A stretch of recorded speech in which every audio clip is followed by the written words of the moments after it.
STY in atau STY out? STY in aja lah. Jika misalkan STY out, siapa penggantinya? Yang ini? Park Hang-seo. Banyak naturalisasi ini digunakan hanya untuk supaya menghindari kuota pemain asing. Christian Gonzalez itu saya paling salut nih sama El Loco. Karena apa? Dia tuh benar-benar udah hidup di sini, besar di sini, punya istri orang sini. Bahkan dia mengikuti proses. Kenapa? Striker kita udah nggak ada lagi yang tajam. Nggak ada yang house. Nggak ada, pemain asing semua kan rata-rata.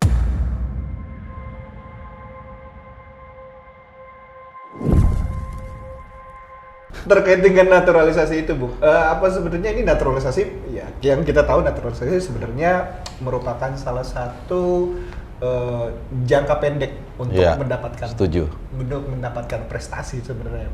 Apakah ini memang sebenarnya sah-sah saja kita terus melakukan naturalisasi seperti ini? Ya itu tadi ya kata yang tepat itu, naturalisasi itu kan sebenarnya jangka pendek atau jangka dadakan. Artinya gini, seperti kalau kita ingat waktu Italia juara 2006, kan naturalisasi cuma satu, Mauro German Camoranesi. Oh iya, Camoranesi. Orang Argentina kan. Argentina ke Italia. Jadi itu sistemnya hanya melengkapi sebenarnya harusnya.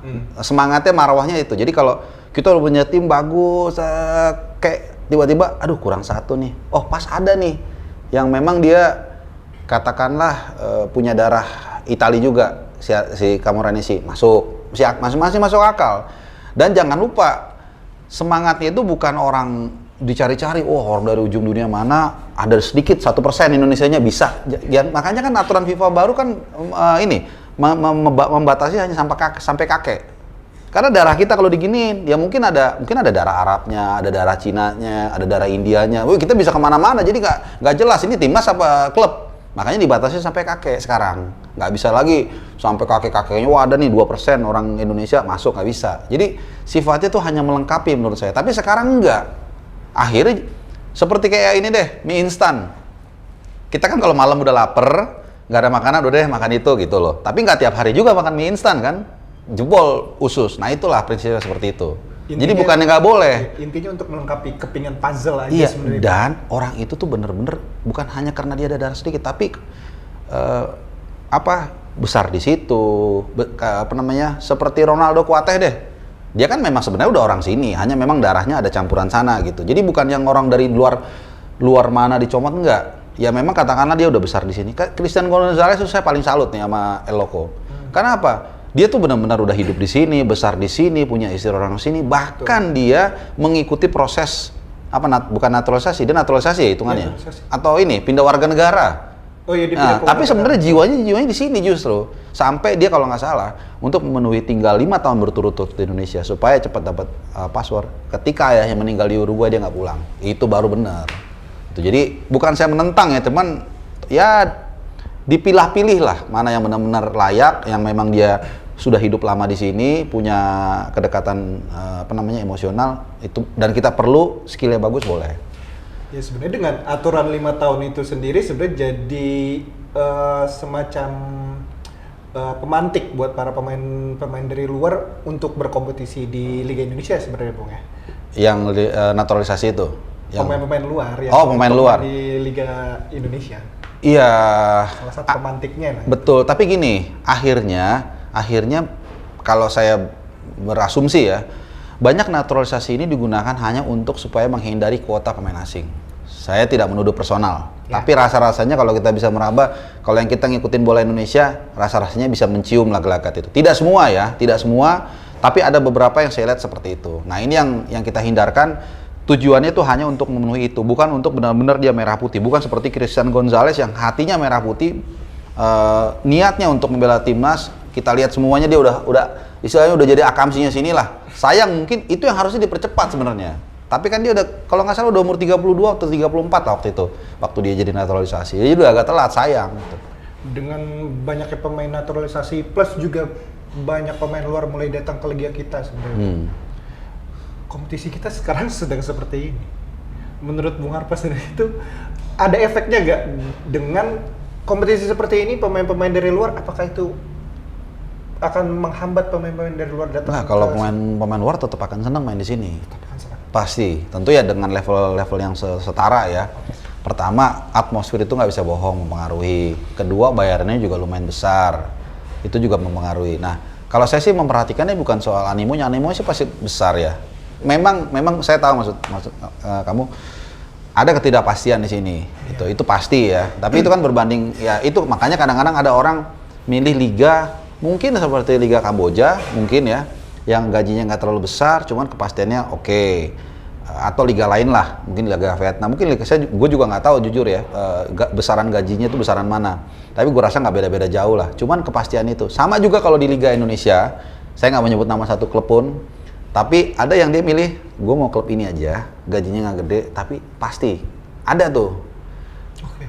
Nggak enak lah saya sebutnya. Tapi ada yang biasanya gajinya gede, cuman macet atau nggak lancar lah gitu. Nah itu jadi kalau soal animo pemain asing sih nggak ada masalah. Justru yang saya khawatirkan sebenarnya adalah dampak ke tim nasional. Ya, salah satunya ketajaman tim nasional kita itu berkurang menurut saya karena juga ada arus pemain asing yang membuat posisi number 9 itu agak-agak terhambat lah. Jadi ini termasuk sebenarnya salah satu hambatan STI juga dalam membangun squad timnas. Iya, jadi dua sisi mata uang Ya. sebenarnya. Jadi kalau kita ingat mungkin 90-an, ya kalau gue sih nggak pernah bikin research ya, cuman rasa-rasanya ya skill pemain asing tahun 90-an itu atau 2000-an awal itu lebih bagus daripada sekarang, rasa-rasanya ya. Kemudian kedua, posisi di depan ini kan yang jadi persoalan kita kemarin. Berkali-kali kita bisa menguasai pertandingan, bisa menekan, tapi nggak bisa finishing. Kenapa? Striker kita udah nggak ada lagi yang tajam. Nggak ada yang haus. Nggak ada, pemain asing semua kan, rata-rata pemain depannya rata-rata pemain asing. Paling sekarang yang agak ini siapa, Dimas Derajat. Dia juga baru dapat kepercayaan Sintayong belakangan ini. Terakhir pemain Indonesia itu jadi top skor Boas Salosa. Tahun mungkin 10 tahun lebih yang lalu lah. Sebelumnya lagi itu kalau nggak salah 2003 atau 2004, jadi 20 tahun yang lalu itu Ilham Jaya Kusuma. Jadi Ilham Jaya Kusuma sekitar 2003-2004, habis itu 2000 mungkin 2006, 2010 lupa gua, itu Boas Salosa. Udah sisanya 10 tahun terakhir pemain asing. Nah itu salah satu sisi buruk pemain asing. Tapi tentu gua nggak bilang gua anti pemain asing. Banyak juga manfaat yang mereka taruh di sini. Mark Locke yang tadinya waktu dia masih belum Indonesia ya kan juga pemain salah satu yang terkenal disiplin, Stefano Lillipali, adalah banyak juga gitu. Tapi ada juga yang justru ya malah biang berantem dan sebagainya. Ya kita kurang striker haus juga. Iyalah itu udah pasti itu. Mungkin kalau Bung Arpa haus bisa diminum air minum dulu nih. Kalau ini haus beneran ini. Ini haus beneran. Bukan haus gol. Kita nih kalau ngomongin Liga Wakanda agak-agak haus juga kan. Sama deg-degan juga. Ngeri, salah-salah ngomong bahaya. Ntar sebelum diposting edit dulu ya. Saya lihat dulu ya. Oke Bung. Ini nggak apa-apa kan ngobrol santai ya. Nggak serius ya. Melanjuti omongan kita tadi. Iya. Kesulitan-kesulitan itu sebenarnya menjadi hambatan bagi STY yang sebenarnya sedang membangun kekuatan sepak bola Indonesia. Menurut Bung Harpa, harus mulai dari mana lagi STY? Mungkin STY juga bingung kali ya. Karena gini ya, kita kan selalu melihat di hulu hilir ya kalau di ujung ya, hilir. Nah, jadi orang hanya melihat di hilir. Padahal persoalan bola ini kan dari hulu yang saya bilang tadi. Ya kalau kita berprinsip seperti makanan, ya ini saya suka memberikan analogi. Ini kan dia hanya chefnya aja ya tukang masak. Tapi yang nanam tumbuhannya, nanam bahan bakunya kan petani.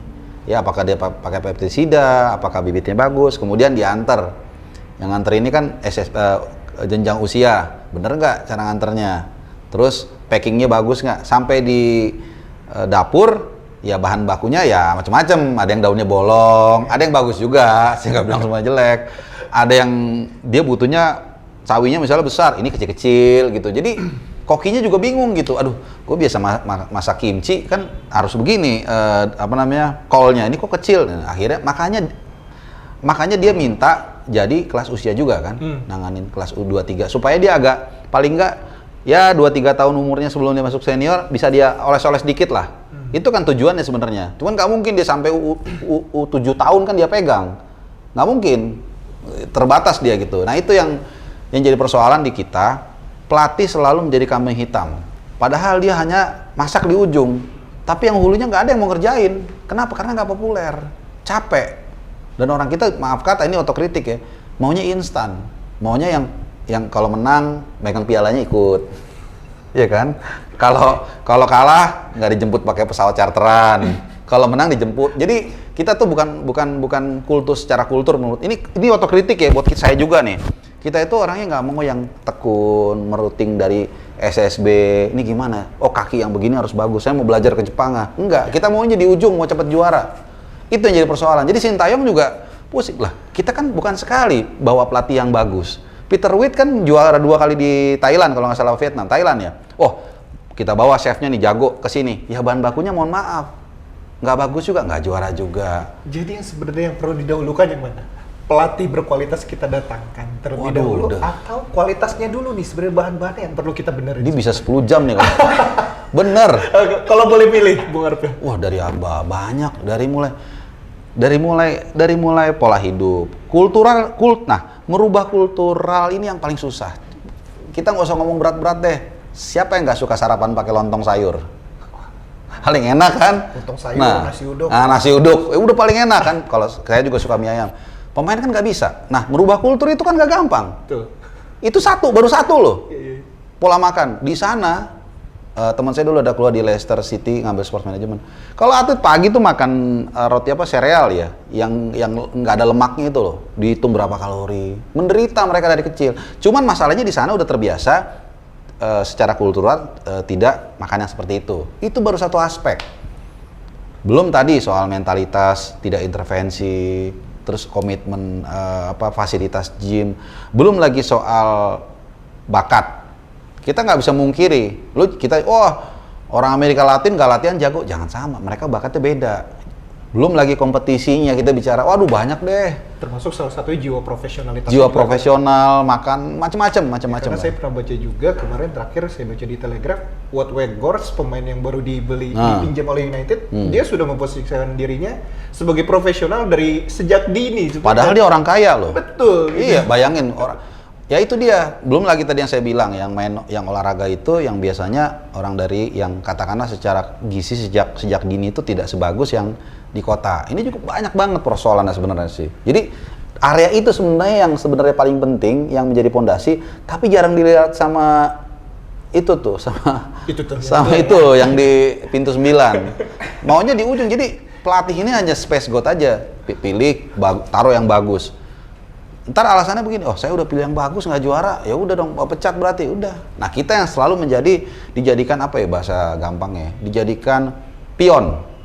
Ya kita kan marah nih, lama-lama mulai emosi kan, nggak juara-juara nih, wah ini out, nah udah. Ujung-ujungnya pelatih. Ujung-ujungnya pelatih, padahal hulunya nggak dibenerin. Dan benerin hulu itu paling capek, paling butuh waktu, dan paling tidak seksi. Dan itu yang nggak, kalau orang kita biasanya agak males tuh, benerin itu.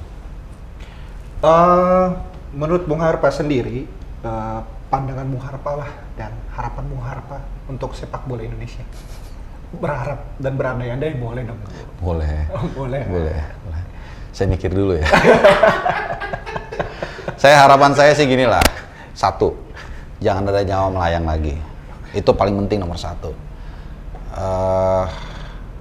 Nggak layak lah satu orang meninggal tuh nggak layak. Walaupun mudah-mudahan saya salah. Rasa-rasanya kalau begini terus hanya menunggu waktu lagi ada yang korban. Ya saya tidak berharap ya. Tapi kan kita ya sebagai manusia dikasih akal dan pikiran supaya untuk bisa mengantisipasi. Itu 1. Kedua, enjoy the ride, enjoy the game. Nikmatin aja. Jangan terlalu banyak berharap. Yang ketiga ya dukunglah tim kita wajar-wajar aja lah gitu. Karena udah dulu sedikit saya cerita ya. Pernah seorang wartawan Jerman datang ke sini, dia bilang gini, di Jerman ada satu orang meninggal di stadion itu berbulan-bulan jadi topik. Di sini kok bisa tiap tahun ada yang meninggal nggak jadi topik? Ya itu saya bilang itulah. Jadi saya harap itu sih jangan ada korban lagi. Kemudian dukung sepak bola kita tanpa berlebihan dan ya udah nikmatin aja lah, nggak ada lain itu sih. Oke Bu, 3 pertanyaan cepat dari saya Bu. Oke siap. Tapi jangan yang nyerempet-nyerempet ya. Enggak, aman. Juara Piala AFF atau 4 besar Piala Asia? Juara AFF aja lah. Tetap juara AFF. Juara AFF, tetap juara judulnya. STY in atau STY out? STY in aja lah. Jika misalkan STY out, siapa penggantinya? Yang ideal? Park Hang-seo. Langsung musuh besar. Iya. If you can fight them, join them. Oh iya, betul. Iya. Ya itu dia Sobat Nitra ya. Luar biasa perkenalan kita bersama Bung Arpa. Seru banget. Lain kali kita akan bicara lagi mungkin dengan Bung Arpa ya. Siap. Ngomongin Liga Inggris. Kita akan nanti mungkin bisa kita omongin dengan obrolan liga-liga sepak bola dunia nanti Bung. Oke, itu lebih aman lagi, lebih. Ya baik Sobat Nitra ya. Sekian dari kita berdua. Jangan lupa subscribe channel ini dengan subscribe dan like tayangan ini. Sekian dari saya Kiki. Haris Pardede. Sampai jumpa. Dah.